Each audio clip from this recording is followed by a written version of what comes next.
Les aventuriers de l'étrange ce soir, Louis Bénédicte, que se passe-t-il? Il est étrange aussi, Christophe. Ah oui, il est très étrange. Dans un spécial témoignage ce soir, avec mes invités pour analyser les témoignages que l'on va recevoir. Alors, il y a des témoignages, évidemment, on attend. Là, les gens vont nous appeler, donc on ne sait pas sur quel type de cas on va tomber. En revanche, je vais vous proposer 2 témoignages de gens qui nous ont appelés déjà dans la semaine. Donc, j'en ai discuté un petit peu avec eux, et on va parler de photographie, mais vraiment étrange. Il y a une dame qui a pris une photo, enfin, qui n'a pas pris cette photo, en l'occurrence. Cette photo s'est trouvée sur sa pellicule, mais pellicule, quand je parle des pellicules à l'ancienne, c'est pas une photo numérique. Oui, bien sûr. Avec une silhouette dessus. Ça semble être la photo d'une apparition. C'est très étonnant. Et ensuite, on parlera d'une dame qui a vécu un phénomène de hors du corps. C'est-à-dire qui s'est vraiment vue sortir de son corps et revenir après. Donc, 2 témoignages très intéressants. Eh ben voilà, les aventuriers de l'étrange, c'est ce soir, c'est sur Sud Radio. Vous pouvez appeler 0826 300 300. Sud Radio. Samedi et dimanche, 22h minuit. Louis Bénédicte. Les aventuriers de l'étrange. Che se l'Orio Massarini sostiene di forza.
Bonsoir et bienvenue dans les aventuriers de l'étrange sur Sud Radio. Ce soir, notre émission, vous le savez, ne durera qu'une heure. Alors j'ai décidé de la consacrer entièrement à l'analyse de témoignages, de vos témoignages. Ce soir, l'antenne est plus que jamais à vous.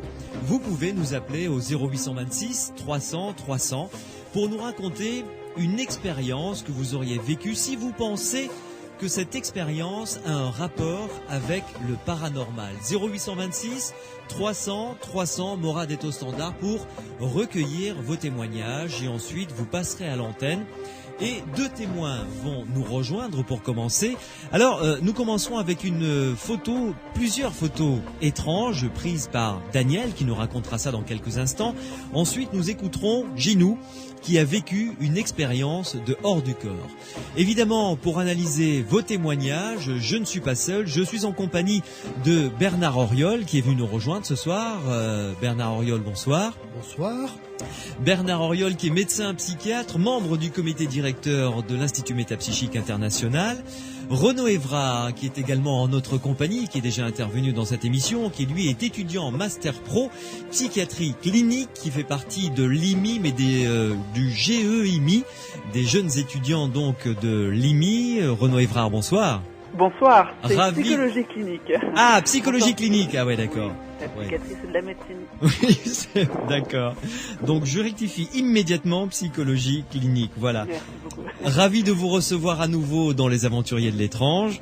Et à côté de vous, Bernard Auriol et Renaud Évrard, Pierre Massias, informaticien et collaborateur de cette émission Les aventuriers de l'étrange. Bonsoir Pierre. Bonsoir Louis. Tu vas bien? Ça va? Bon, très bien.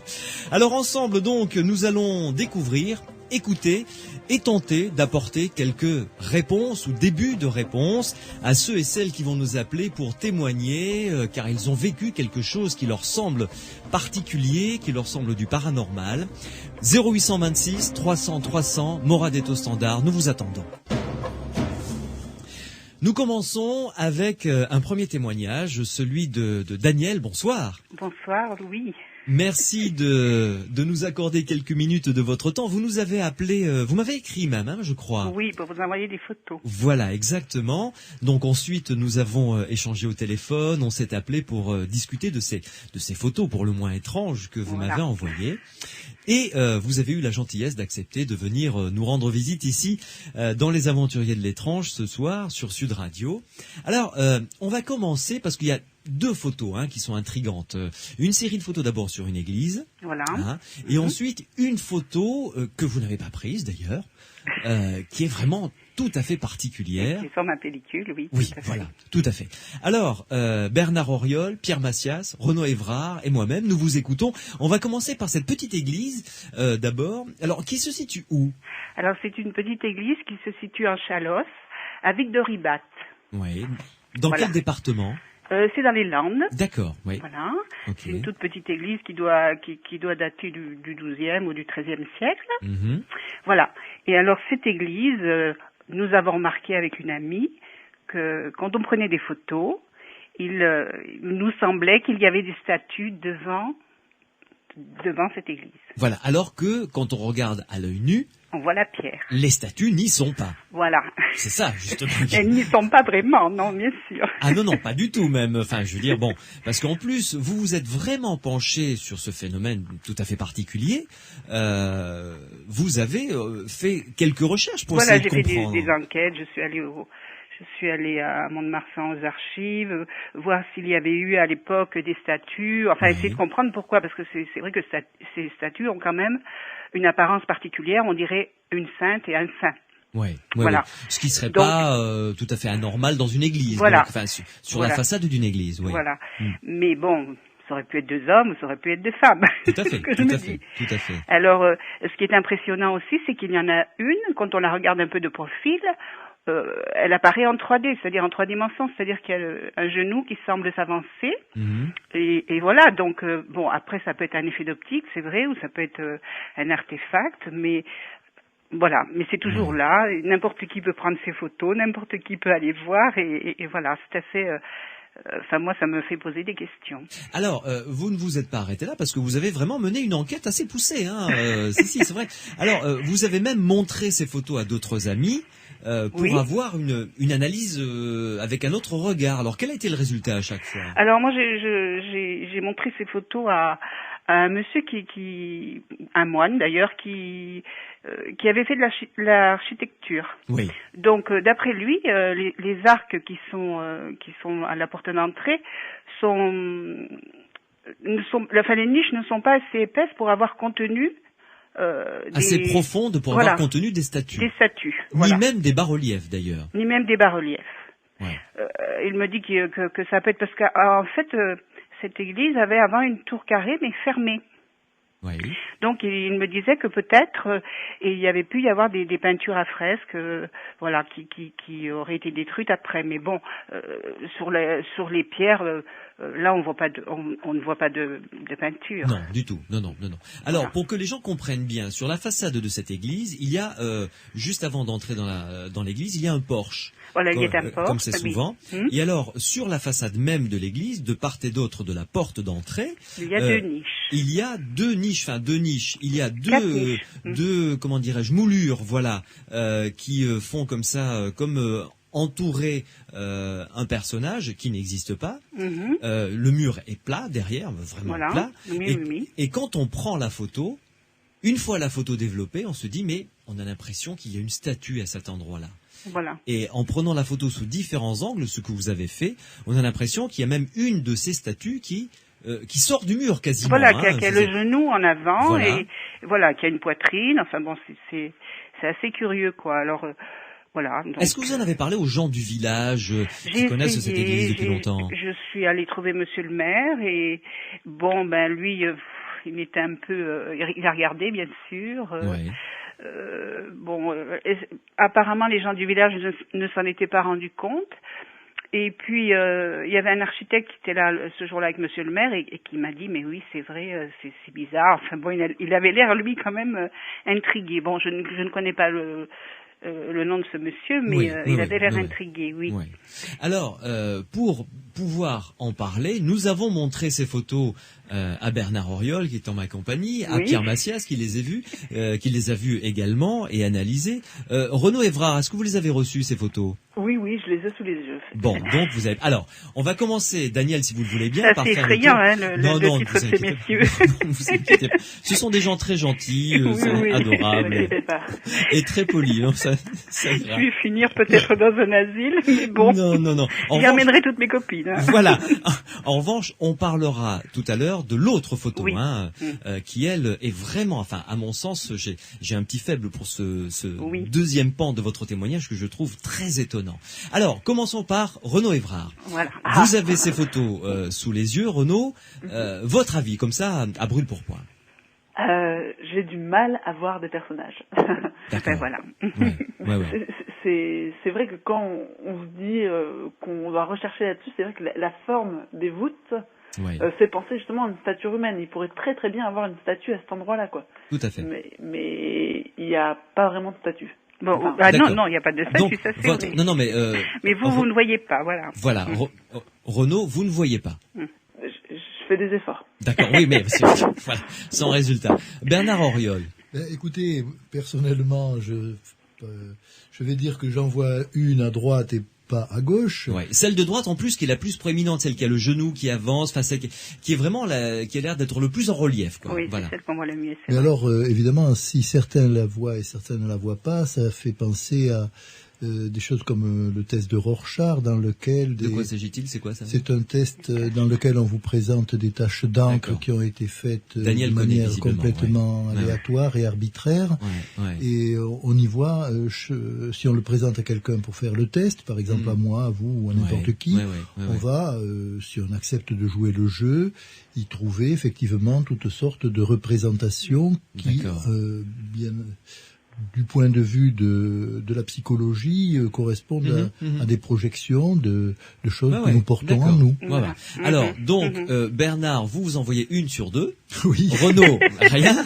Bientôt, vous verrez l'autre. Attendez, on va demander à Pierre Massias. Alors, Pierre, qu'est-ce que tu vois, toi? Est-ce que tu vois quelque chose ou pas? Pour ma part, j'ai bien l'impression de voir quelque chose, quand même.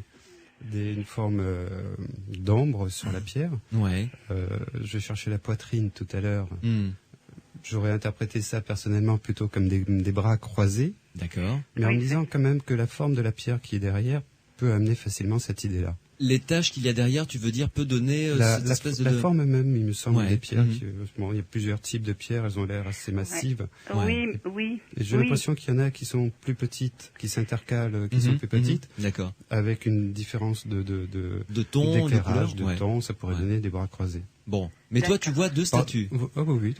Je vois des différences de luminosité qui me font penser à des formes de statues, oui. D'accord.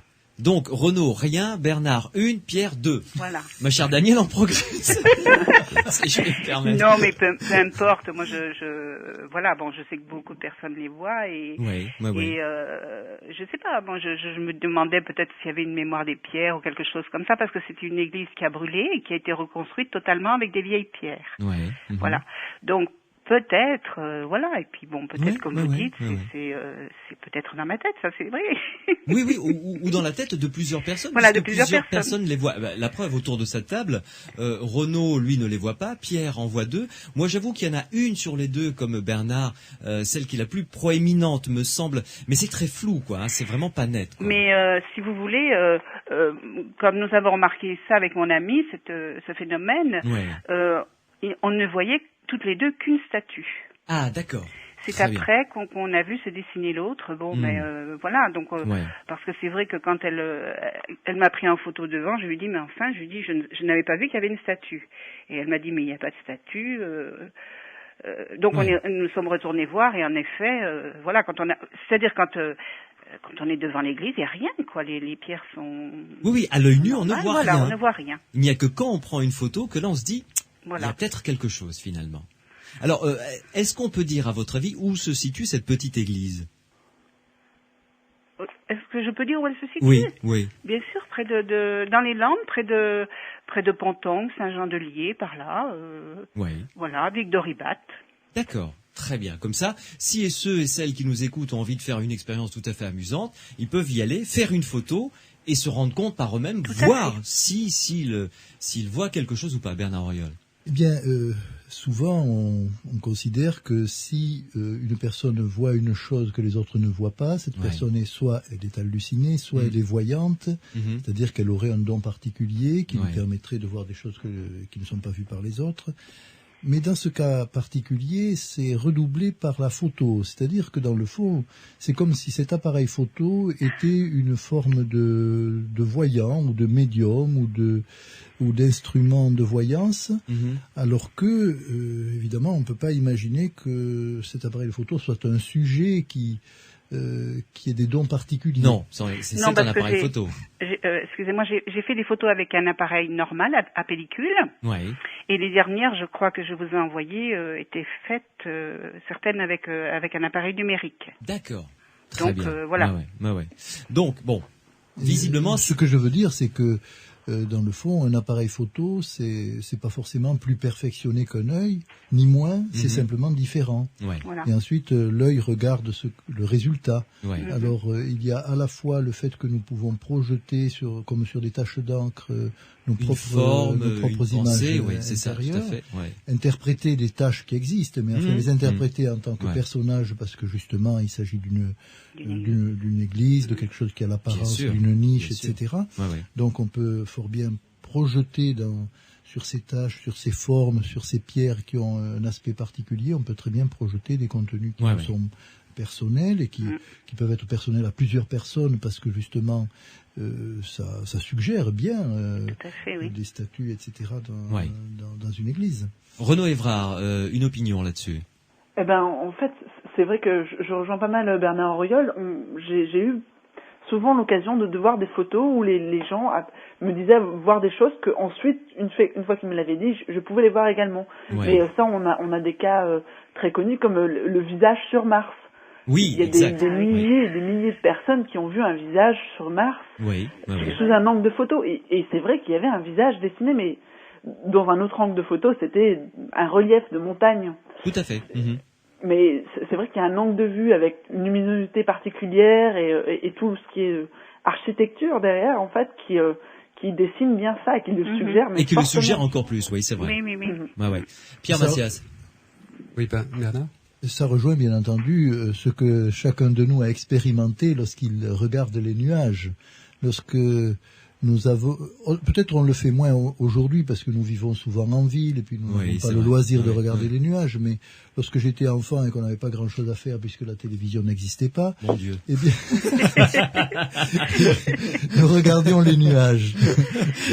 Nous avions la tête dans les nuages, comme on disait, et comme on peut encore dire aujourd'hui, et dans les nuages on voyait non seulement des personnages, mais toutes sortes de scènes. On pouvait carrément voir des films dans les nuages. De même, la lune avait des yeux, un visage, ça on le dit souvent. Peut-être même le soleil qu'on ne peut pas fixer, mais pourtant on lui fait des yeux, on lui fait des rayons plus ou moins grands suivant qu'il est bienveillant ou un peu moins, etc. Donc c'est vrai que tout ce que nous observons comporte des éléments objectifs, si on peut dire, entre guillemets, en tout cas des éléments partageables par une communauté d'individus qui les regardent, et puis chacun de ces individus en donne une interprétation personnelle, qu'elle soit explicite ou pas, mais en tout cas une forme de relation avec cet objet qui dit autant sur la personne qui voit que sur l'objet qui est vu. C'est vrai.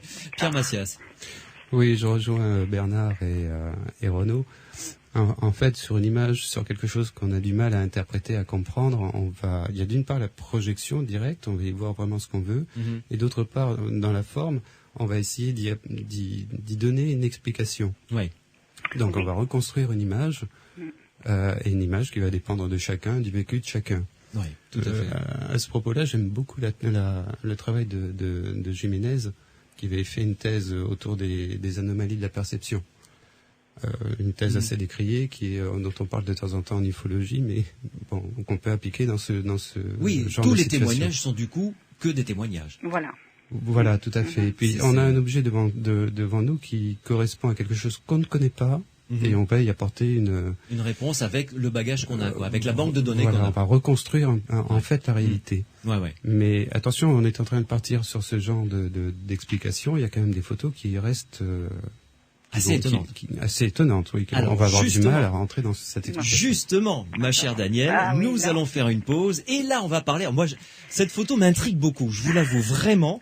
Parce que quand vous me l'avez envoyé, j'ai d'abord regardé les photos donc de cette église, hein, et puis après vous m'avez dit puis tiens j'ai ce truc aussi. C'est genre un peu c'est un peu en arrière-plan quoi. Parce que c'est.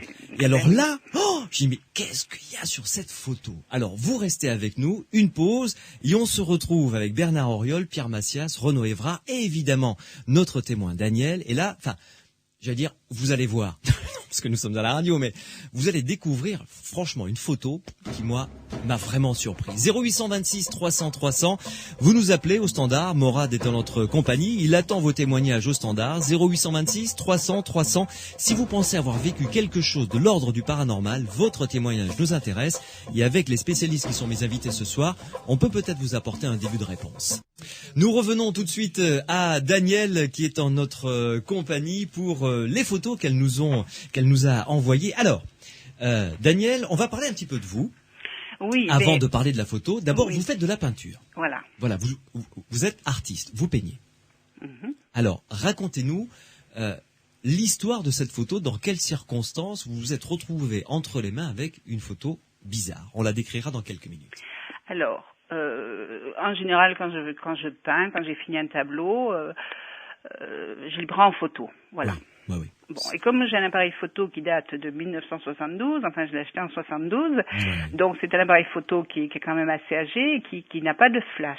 D'accord. Donc j'installe mes tableaux devant la fenêtre au soleil quand il fait beau, voilà, donc en plein jour, et je prends, là notamment, j'ai pris 2 photos de chaque tableau. D'accord.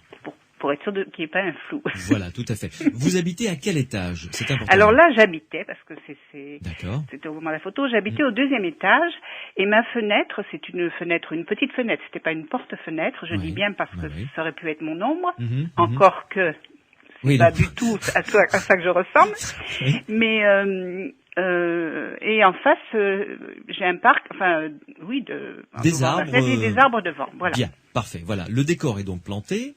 Vous prenez 2 photos par tableau. Je prends 2 photos par tableau. Donc 5 tableaux, 10 photos. Voilà. Une pellicule classique, quoi. Je veux dire, pas numérique, quoi. On est là dans le cas de la pellicule. D'accord. Appareil photo d'antan, on va dire. Voilà, oui, tout à fait. Et puis c'est vrai que le thème, puisqu'on en revient tout à l'heure à nos projections, c'est vrai que le thème était assez spécial là. Hein, c'est-à-dire c'est-à-dire que oui, j'ai pris des photos du Christ, j'avais fait des tableaux pour une exposition sur Saint-Jacques-de-Compostelle, donc voilà, donc il y avait quand même un thème religieux, de foi, de croyance, quoi, en tout cas. Voilà. D'accord. Je ne peins pas que ça, hein. Je tiens à rassurer tout le monde, je peins des nus. Non, mais vous avez le droit de peindre que ça, de toute façon. Mais c'est vrai que sur cette pellicule, voilà ce qu'il y avait. Et quand j'ai développé cette pellicule, donc 10 photos uniquement, hein. 10 photos. Voilà, Et puis quand je suis allée faire développer ma pellicule, il y avait un index qui était joint à ces photos. Et donc je me suis dit tiens, j'ai raté une photo. Donc j'ai regardé d'un peu plus près. Je me demandais bien ce que j'avais fait. Et en fait, j'ai vu une silhouette apparaître sur le négatif. Et j'ai fait développer cette photo. Bien sûr, le photographe a rigolé en me disant mais non madame, la photo est noire. Moi j'ai insisté lourdement en disant tant pis, je la payerai même si elle est noire, mais je la veux. Voilà, et voilà. Et alors donc cette photo, si vous voulez la décrire. Voilà. Alors cette photo, on voit sur cette photo sur un fond assez uniforme, je dirais, une silhouette. Hein, une silhouette qui ressemblerait, c'est comme ça que je la décrirais, à quelqu'un d'un petit peu voûté, recouvert d'une cape. Un voile peut-être. Oui. Un voile sur la tête, tout à fait, et une cape comme une sorte, je sais pas moi, comme un moine de profil, quoi, en quelque sorte. Une tunique longue toujours. Voilà, hein. tout à fait. Et en train d'avancer de la gauche vers la droite. Oui, alors moi, j'aimerais préciser quand même que cette silhouette peut être féminine ou masculine, oui. Et elle peut justement avancer vers la lumière, puisqu'on voit une lumière, oui, ou, oui, tout ou à au fait. contraire venir, enfin, on peut l'avoir de face ou de dos. Soi, voilà. Il y a un bras qui se détache légèrement du corps, voilà. Hein, et on peut prendre quelqu'un comme ça, on va dire presque de face, de 3/4 face, on va dire.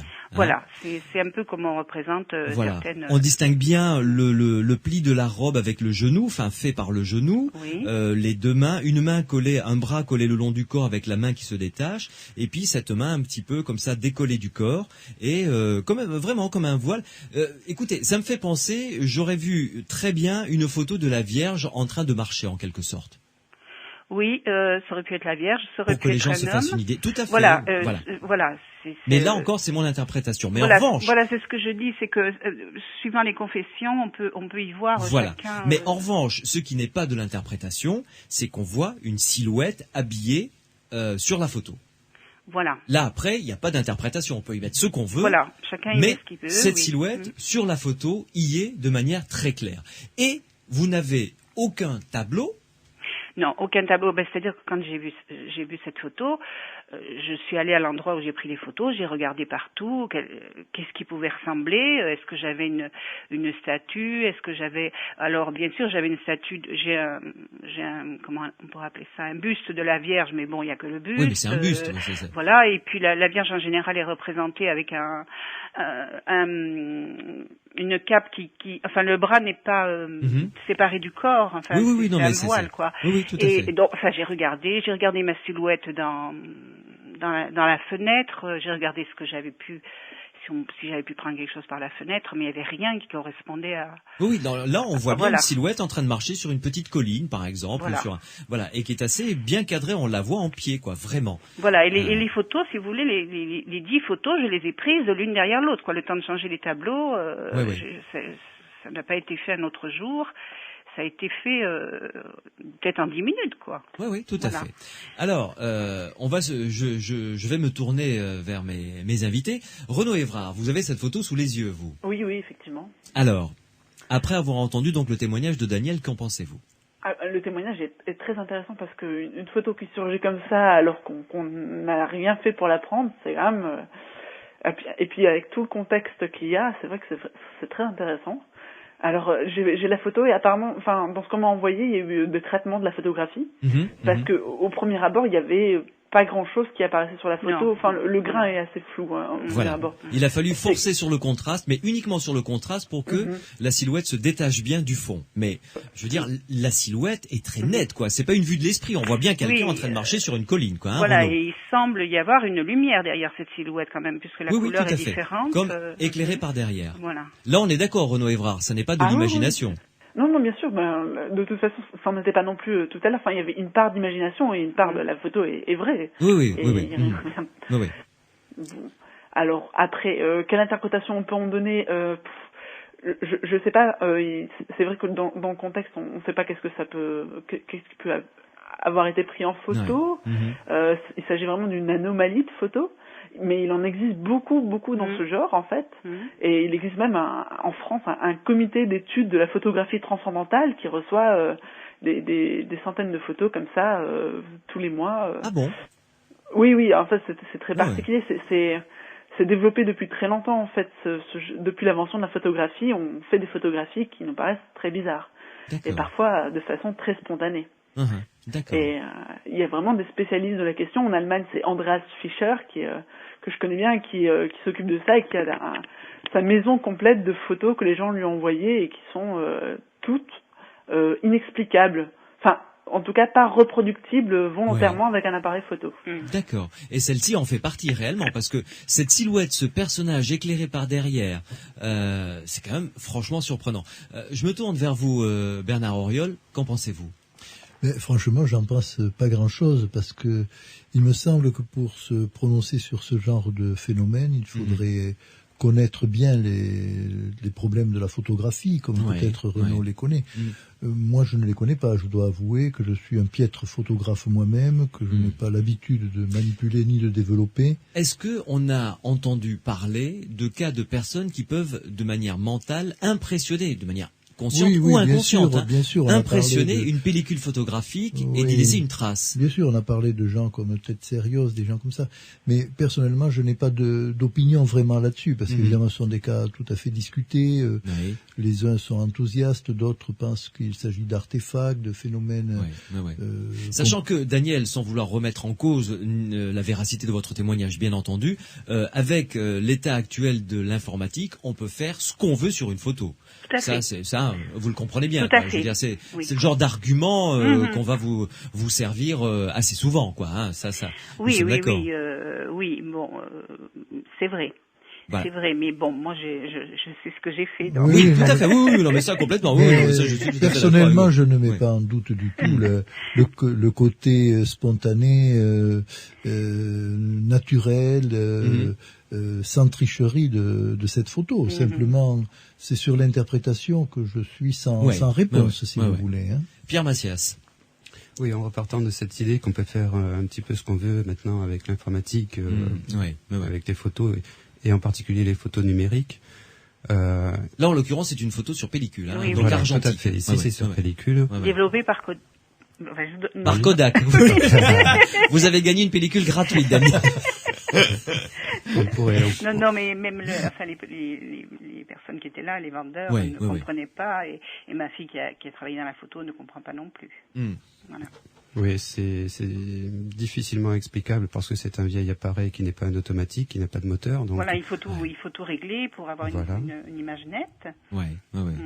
Alors, je vais vous poser une question, une hypothèse qui peut être complètement folle dingue, mais est-ce que Daniel, de manière tout à fait inconsciente, ne peut pas de temps en temps, comme ça, impressionner elle-même les photos qu'elle prend, à savoir les photos de cette petite église, ou encore cette photo qu'elle n'a jamais prise et qui s'est imprimée sur la pellicule. Renaud Évrard, qu'en pensez-vous? En partant en fait des expériences qu'on a fait justement avec des sujets psy qui avaient ces prétentions justement de pouvoir produire des photographies de la pensée. Oui, des traces, sur Alors, une photo. Oui. Si on accorde quelques crédits à ces expériences, elles ont quand même été pas mal reproduites. J'en ai vu donc en Angleterre, aux États-Unis, au Japon, avec plusieurs expérimentateurs et plusieurs sujets. Et on a quand même des résultats intéressants. On donne une cible à un sujet et puis il essaye, en fixant un appareil photo, de reproduire le motif sous un certain angle. Et on obtient des photos floues où on retrouve des parties de l'image ou des angles de vue impossibles à prendre en photo. Donc c'est des choses très intéressantes. Donc en partant du principe que c'est possible, ce serait possible expérimentalement, pourquoi pas spontanément? Pourquoi pas involontairement par des personnes? Donc à ce moment-là, oui, c'est une hypothèse qu'on peut tout à fait prendre en compte. Oui, Pierre Macias. Oui, tout à fait. D'ailleurs, à la base, ce qui génère l'expérimentation en laboratoire, c'est ce qui se passe dans la vie de tous les jours. Et ces photos avec des apparitions, des personnages bizarres qui se trouvent à des endroits où ils n'ont rien à faire, on en trouve depuis l'existence de la photo.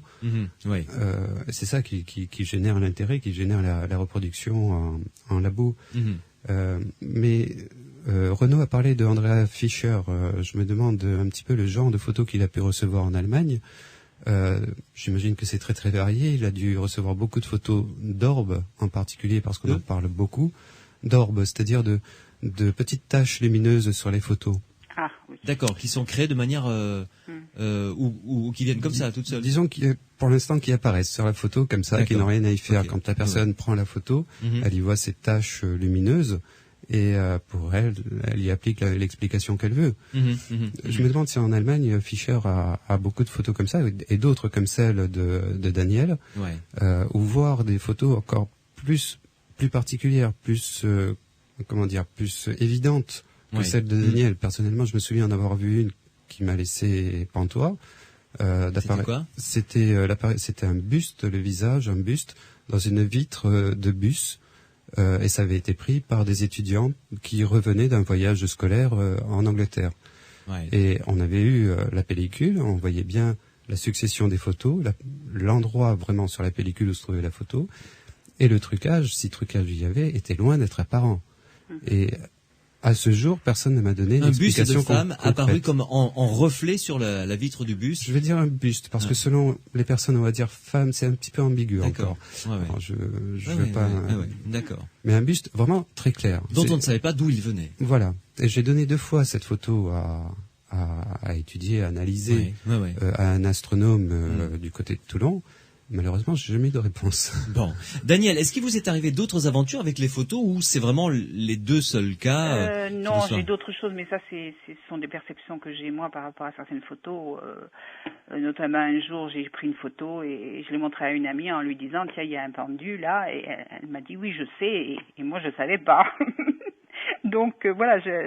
Mais ça, vous ne l'avez pas vu, vous l'avez senti. Non, c'est-à-dire que pour moi, sur la photo, il y a comme un corps et comme une corde qui pend. Donc j'ai dit à mon ami, tiens, il y a un pendu, mais je l'ai dit en rigolant, enfin en riant. Ça me paraissait. Et quand elle m'a répondu, oui, je sais, quelqu'un s'est pendu là, ça m'a fait un choc. D'accord. Mais bon, ça c'est. Je vous ai envoyé un autre courrier, je sais pas si vous l'avez lu. Non, pas encore. Eh ben, on va pas en parler, mais ça rejoint ce qu'on dit pour la pellicule qui est imprégnée. Donc, mais voilà, mais je pense que pour moi, moi, je voulais parler de cette photo qui se trouve là entre 2 tableaux et je me suis posé beaucoup de questions aujourd'hui parce que j'ai regardé un peu mes photos d'un peu plus près étant donné que je passais ce soir sur Sud Radio et ce qui paraît sur l'index, on m'a parlé d'un tatouage. Moi, ça fait longtemps qu'on me parle de tatouage, je ne sais pas ce que c'est. D'un quoi? Un tatouage. Un tatouage? Voilà. Alors là, j'ignore totalement. Vu la tête que fait Pierre Massias, il connaît pas non plus. Bernard Auriol non plus. Renaud Évrard. Alors, moi, j'ai cherché longtemps. Quand j'ai fait ce tableau, parce qu'il y a quand même un petit moment, on m'avait parlé. Tiens, tu as fait un tatouage, c'est quand même curieux. Mais bon, j'ai jamais trouvé la signification sur le dictionnaire nulle part. Et aujourd'hui, en prenant mes photos, je dis zut, il faut quand même que je sache ce que ça veut dire. Donc j'ai téléphoné à une amie qui a Internet et je lui ai dit cherche-moi tatouage. Oui. Alors elle m'a trouvé force qui gouverne l'univers, ancien symbole qui représente la forme, énergie de l'univers. Alors je me suis demandé, en fait, puisque cette photo se trouve entre les deux mandalas, en fait, enfin, il y a un tatouage et un mandala, je me suis demandé si c'est je vais dire une grosse bêtise, vous allez tous rire, mais s'il ne pouvait pas y avoir une onde de forme qui provoque ces choses et qui fait que voilà, on puisse voir un autre plan de l'univers, quoi. D'accord.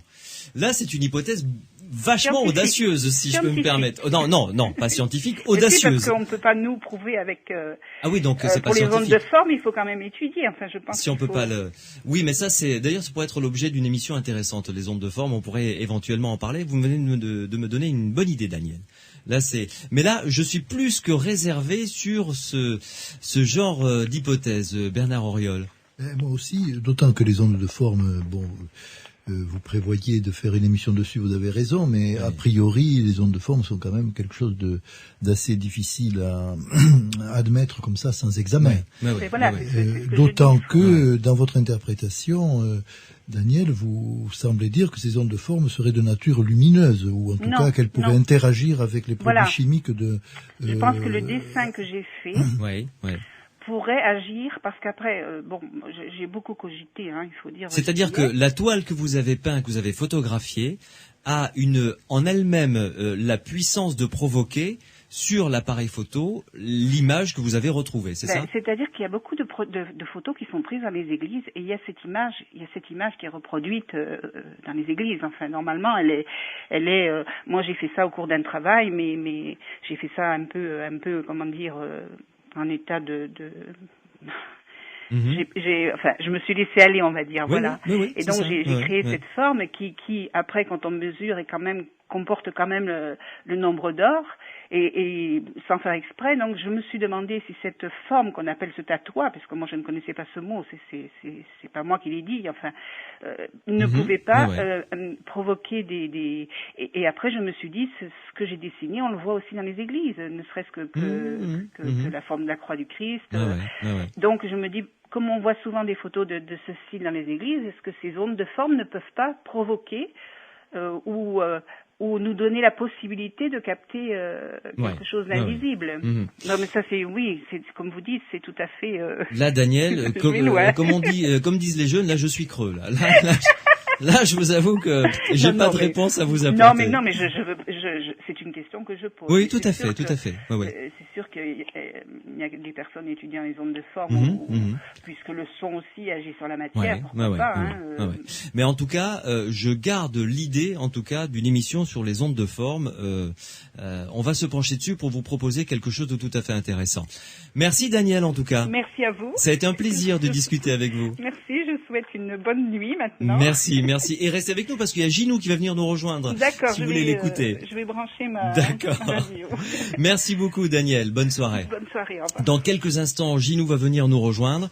Elle semble avoir vécu une sortie hors du corps. Alors, restez avec nous. Vos témoignages également, venez nous rejoindre. Vous nous appelez au 0826 300 300. Pour nous dire si vous pensez avoir vécu quelque chose de l'ordre du paranormal. Vous pouvez également nous envoyer des SMS, comme l'a fait Monique de Nîmes, qui nous demande les phénomènes qui apparaissent après le décès d'un proche sont-ils intéressants pour une prochaine émission? Je réponds oui, bien entendu. Nous avons déjà consacré une émission à ces phénomènes. Pierre, c'est un deuxième thème, donc si tu veux bien le noter. Pour tout à l'heure, pour une prochaine émission, nous verrons ce que pourront en faire. Ma chère Monique, j'espère qu'on pourra vous proposer un sujet là-dessus. Pour envoyer vos SMS comme Monique, vous tapez Sud sur votre portable, vous laissez un espace, vous envoyez ensuite, vous rédigez votre question, votre commentaire et vous envoyez le tout au 71 200. Restez avec nous, le témoignage de Ginou dans quelques instants. Sud Radio, les aventuriers de l'étrange. Les aventuriers de l'étrange, spécial témoignage ce soir après les photos tout à fait étonnantes de Daniel. Nous allons maintenant parler de l'histoire de Ginou qui vient de nous rejoindre. Bonsoir. Bonsoir. Merci d'être avec nous aussi tard, ma chère Ginou. C'est très gentil à vous. Oui, c'est parfait. Je vous écoutais de toute manière. Alors dites-moi, Ginou, vous êtes dans quel département ? De Pyrénées. Très bien. Alors, vous allez nous raconter quelque chose que vous avez vécu il y a combien de temps maintenant ? Il y a une dizaine d'années. Très bien. Racontez-nous dans quelles circonstances vous l'avez vécu. Renaud Évrard, Bernard Auriol, Pierre Massias et moi-même sont à votre écoute. Alors, c'était un soir où il y avait match de foot. Exactement, comme ce soir. Voilà, exactement. Et donc, j'avais laissé la place à mon mari qui restait devant le grand écran au salon. Oui. Et donc, moi, j'étais partie dans ma chambre regarder le programme de la soirée, quoi. D'accord. Et donc, j'attendais patiemment que le film commence, et puis j'attendais tranquillement, et puis... Alors, une chose importante à préciser, vous étiez dans votre lit. Voilà, j'étais dans mon lit, et puis j'attendais que le film commence, et puis je ne sais pas ce qui s'est passé exactement. Peut-être me suis-je décontractée vraiment de trop, et je me suis sentie partir, mais c'était fulgurant comme un éclair. Partir, j'ai traversé le salon, le couloir d'abord, puis je suis arrivée devant mon mari. Et là, j'ai bien vu mon mari, et j'ai pris peur. Je pense que j'ai pris peur. Et je suis revenue brutalement dans mon corps, mais ça m'a fait très très très mal. Et là, j'ai pris peur et je me suis mis à crier. Mon mari est arrivé très vite et il m'a dit, mais qu'est-ce qui t'arrive? Je lui ai essayé d'expliquer et puis il m'a dit, ma pauvre femme, mais t'es folle. mais ça a été fulgurant. Je me suis vue sortir de mon corps et traverser le couloir, puis arriver jusqu'au salon, et aussitôt je suis revenue dans mon corps, mais ça a été très brutal. Ça a été douloureux? Ça a été douloureux, oui. Très douloureux. Je crois que je n'oublierai jamais cet instant-là. J'en ressens encore les effets. Ah oui, encore. Alors que ça s'est passé il y a 10 ans, c'est ça? Une dizaine d'années, oui. Et donc, après ça, je me suis renseignée, je me suis documentée, et donc j'ai appris que c'était, on appelle ça l'effet de l'élastique. Ouais. Et on peut même si on apprend son corps voyager un petit peu, sortir de son corps et voyager, même se promener très loin. Mais moi, j'étais pas du tout préparée à ça. J'étais pas du tout préparée à ça, et puis je suis pas une personne qui fait ces choses-là, quoi. Oui. Alors, on va revenir un petit peu en arrière sur votre témoignage. Vous le voulez bien, Ginou. Oui. Vous m'avez dit, vous vous êtes décontracté, donc vous êtes retrouvé dans une espèce comme ça de moitié sommeil, moitié réveil. Non, je dormais pas. Non, mais vous étiez pas endormi. Non, je dormais pas. Ça a été l'effet de 10 minutes, le temps que je me mette au lit et que j'attende que le film commence. D'accord. Alors, vous nous avez dit, j'ai traversé le couloir et j'ai traversé le salon. C'est-à-dire, vous êtes passé dans le couloir ou vous êtes passé à travers les murs? Non, ma porte de la chambre était ouverte. Ouais. J'ai passé la porte de la chambre, mais à une vitesse fulgurante, et je suis arrivée devant mon mari. Mais lui, il n'a rien vu, mais et là, aussitôt, j'ai réintégré mon corps, mais ça a été à une vitesse et un saut, et un saut. C'est ça, ça m'a fait très très mal. Quand vous vous êtes retrouvé devant votre mari, vous l'avez vu de face, vous étiez en face de lui? Non, j'étais sur le côté. D'accord. Et proche de lui à peu près Proche de lui, oui, à 1 mètre de lui, j'étais. Ah oui, donc c'est vraiment très proche. Oui. Avec, vous l'avez vu en train de regarder son match à la télé. Il regardait son match, tranquille, mais ça s'est passé quelques secondes, quelques secondes. D'accord. Alors, vous restez avec nous évidemment, Ginou, pour poser des questions à Bernard Auriol, Pierre Massias ou Renaud Évrard qui sont en notre compagnie. Renaud Évrard, que pensez-vous de ce qu'a vécu Ginou? C'est une expérience que il y a très peu de personnes qui font, mais il y en a quand même qui le font, et on en parle de plus en plus, et on l'accepte de plus en plus comme expérience de décorporation, en fait. Ouais. C'est pas pathologique, ça arrive à plein de gens normaux, dans des états, soit des fois c'est comme ça, des petites transes légères, ou ça peut être dans des situations un peu plus stressantes, comme des accidents, où on parle, c'est aussi quelque chose qui se relie aux expériences de mort imminente. Voilà, exactement. Après, j'ai beaucoup réfléchi. Je pense que quand on doit mourir, ça doit faire, on doit sortir de son corps comme ça, peut-être. Je ne sais pas. Ouais. Ah bah ça, il y a malheureusement que ceux qui sont morts qui peuvent témoigner, et ils sont pas très bavards, malheureusement. Voilà, c'est ça. Donc ça reste encore un mystère. Renaud Évrard, quand même, avant de faire une pause, une petite question. Ginou nous a dit qu'elle a traversé, mais comme Guy l'éclair à fond le couloir, et arrivé comme ça, un déplacement très rapide. Vous savez, comme vraiment.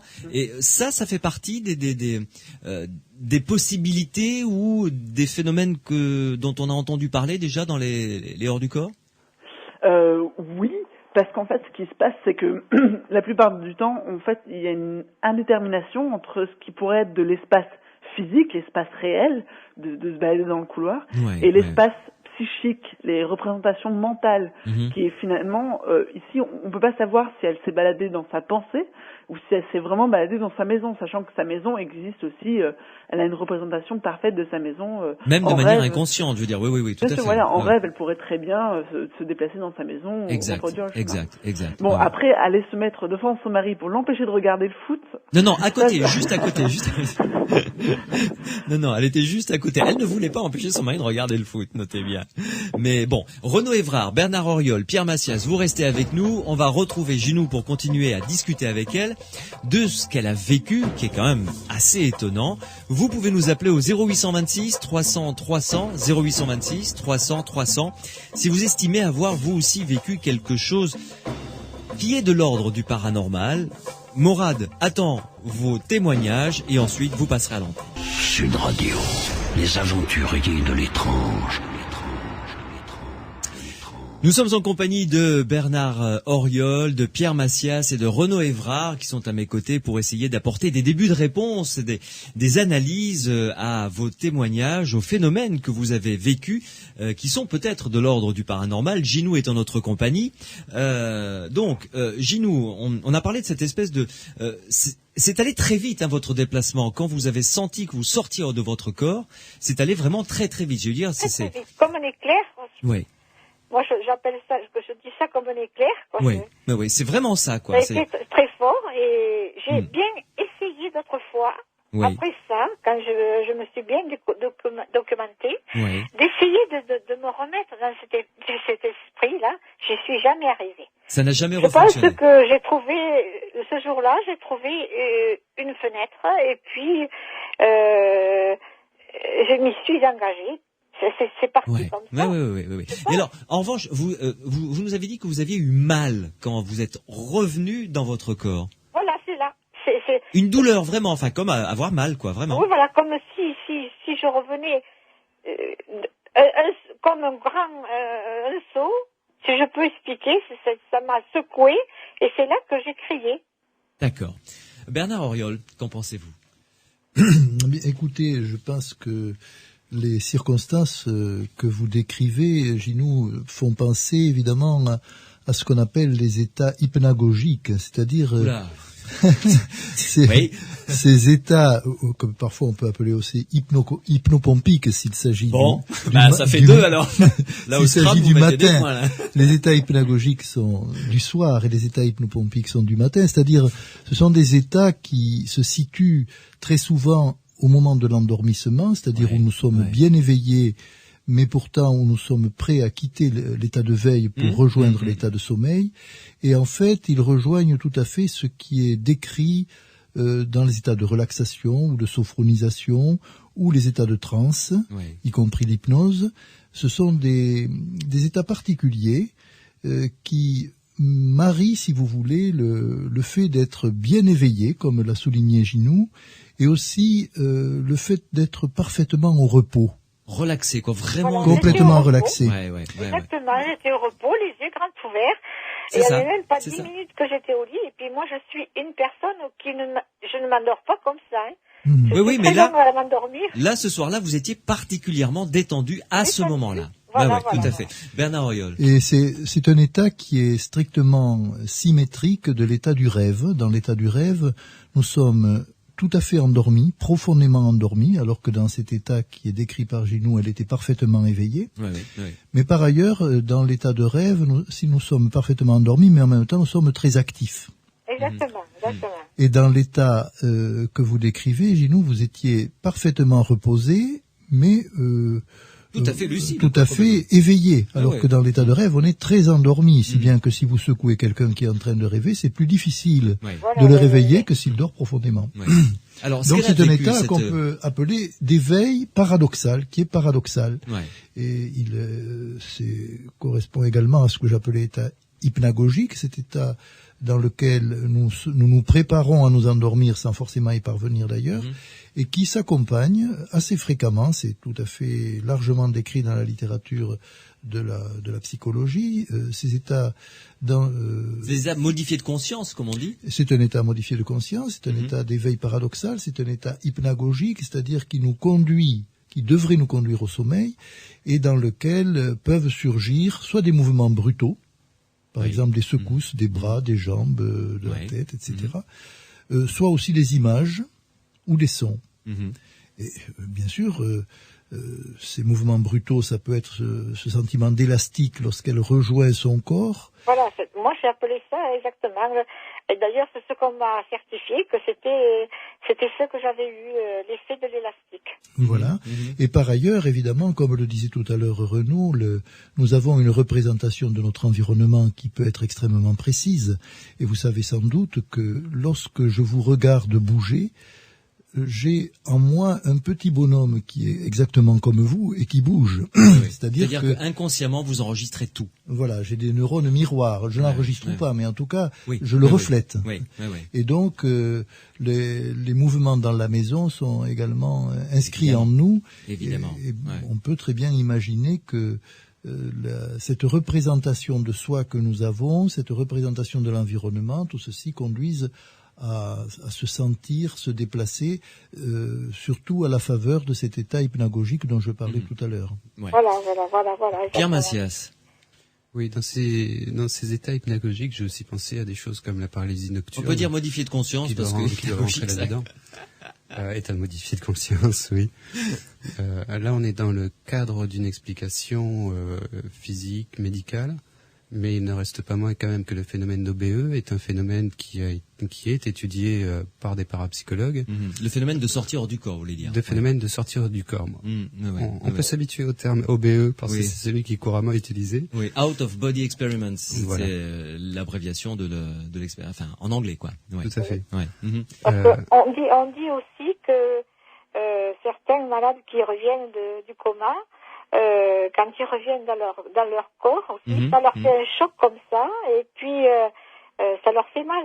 Oui, il y a cette douleur. C'est vrai que dans plusieurs témoignages que l'on a recueillis sur Sud Radio ou dans la littérature de l'étude des phénomènes scientifiques, des phénomènes paranormaux, il y a cette espèce de témoignage de douleur quand ils reviennent en eux comme ça, Pierre Massias. Oui, c'est pas nouveau, je veux dire. Non, c'est pas nouveau.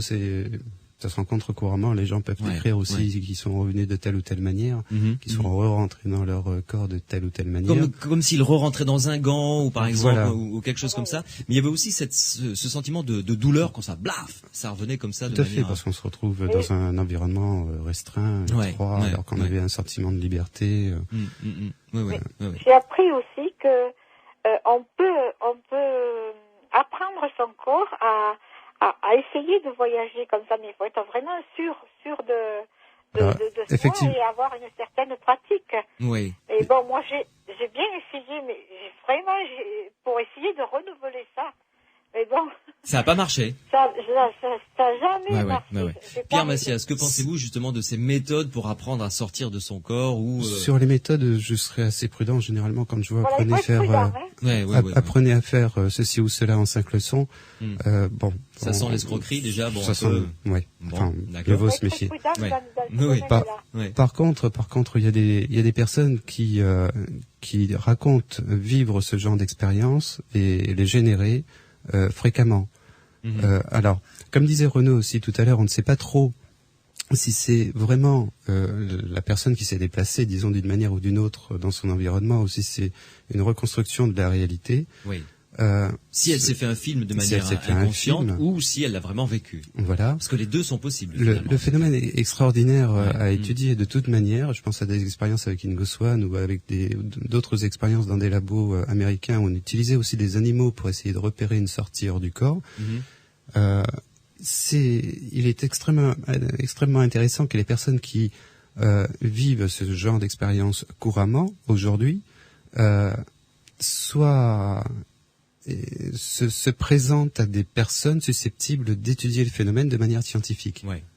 Autrement dit, ce que vous êtes en train de dire, si des personnes qui nous écoutent pensent pouvoir reproduire ce phénomène de manière pas à volonté, mais presque, qu'ils aient ce talent, il faut absolument qu'ils nous contactent pour éventuellement monter des expériences tout à fait intéressantes avec des scientifiques en leur compagnie. C'est extrêmement intéressant. Oui, Bernard. Maintenant, à côté de ces cas qui peuvent être en effet intéressants et étudiés, du point de vue de la parapsychologie, il faut bien se rendre compte que ces phénomènes ne sont pas forcément intéressants à cultiver parce qu'ils peuvent conduire à des décompensations de phénomènes psychopathologiques. C'est-à-dire, j'ai rien compris, la décompensation de phénomènes psychopathologiques. Je veux dire que ça peut rendre malade, si vous voulez, du point de vue mental. La personne qui les vit. Oui. D'accord. Ou en tout cas être un symptôme de cette pathologie, de cette maladie. D'ailleurs, c'est connu dans la littérature. Par exemple, le Horla de Guy de Maupassant, où il y a un phénomène comme ça qu'on appelle, je vais vous sortir encore un gros mot puisque vous avez l'air de les aimer, qu'on appelle l'éotoscopie. Ah oui, je l'aime bien celui-là, c'est pas mal. C'est-à-dire le fait de se voir soi-même comme un personnage exporté, extérieur. Et ce phénomène, bien sûr, c'est un phénomène où l'être a l'impression d'être hors de son corps, tout en étant aussi à l'intérieur, donc c'est un peu plus compliqué. Mais quand même, ça ressemble, et c'est un phénomène qui peut être générateur d'angoisse et qui peut parfois aboutir à des phénomènes de maladie. Donc il faut être extrêmement prudent. Oui. Je me retourne vers Ginou. Ginou, une petite question quand même, avant de se quitter. Est-ce que vous vous êtes vu, vous, ou pas du tout? Ah, moi, je me suis vue, oui. Oui, je me suis bien vue. Bien vue, mais c'est à une vitesse vraiment... je me suis pas cognée ni rien du tout. Je me suis vraiment transportée. Ça a été transporté. Non, mais est-ce que vous avez vu... Pardon, c'est peut-être moi qui me suis mal exprimé. Est-ce que vous avez vu votre corps, c'est-à-dire allongé sur le lit, ou pas du tout? Ah oui, je me suis vue sortir et je sais que j'étais allongée. Ah, d'accord, voilà. Bon, voilà, vous vous êtes vu allongé, vous, et après c'est parti, quoi. Voilà. D'accord, très bien. Alors, si on a quand même un conseil à vous donner, faites attention avec la littérature qui propose des leçons pour sortir hors de son corps. Soyez prudente quand même, hein. J'ai la tête bien sur les épaules. Je suis quelqu'un de tout à fait raisonnable. Bon, je n'en doute pas un seul instant. Merci beaucoup, Ginou, en tout cas. Oui, merci, je vous souhaite bonne soirée. À vous aussi. Merci de nous avoir fait le plaisir de nous raconter ce témoignage. On va terminer cette émission. Je vais commencer par remercier mes invités. Renaud Évrard, merci beaucoup de vous être consacré à l'analyse de ces quelques témoignages. On reproduira l'expérience, si vous le voulez bien. Ah bah, je suis toujours partant. Je vous remercie beaucoup. Merci beaucoup. Agréable. À bientôt, Renaud. Au revoir. Bernard Auriol, merci beaucoup. Merci à bientôt également pour analyser des témoignages. Pierre Massias, à demain. À demain. Puisque avec tes 16 ans, voilà, tu es toujours là. Donc, il n'y a pas de souci. Sud Radio. Samedi et dimanche, 22h minuit. Louis Benedì, les aventuriers de l'étrange. Che Silorio Massarini soutiene di forza.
Je vous souhaite une bonne nuit. Merci à ceux et celles qui ont appelé au 0826 300 300.